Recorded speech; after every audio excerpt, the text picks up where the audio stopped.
নিজের ঘরের মানুষই যাকে মূল্য দেয় না, সেই মানুষের পুরো পৃথিবীর কাছে মূল্য থাকলেও কোনো লাভ নেই।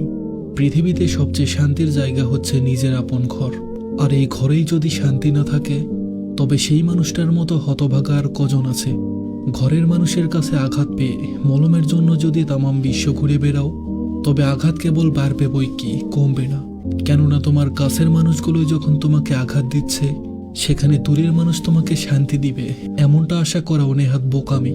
ঘরের মানুষ দিয়ে যদি হৃদয় তুষ্ট না থাকে, তবে শান্তির খোঁজে পুরো পৃথিবী ঘুরলেও কেবল অশান্তিই জোটে কপালে।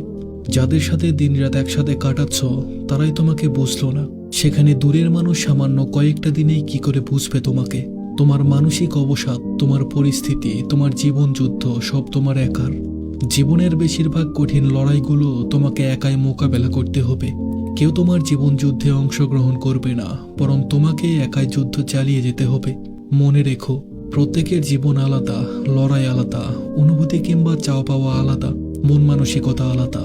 সেখানে তোমার পরিস্থিতির মতোই তাদের পরিস্থিতি মনে করে যদি তোমার মতোই মন মানসিকতা অন্য কারো কাছে আশা করো, তবে কেবল হতাশই হবে।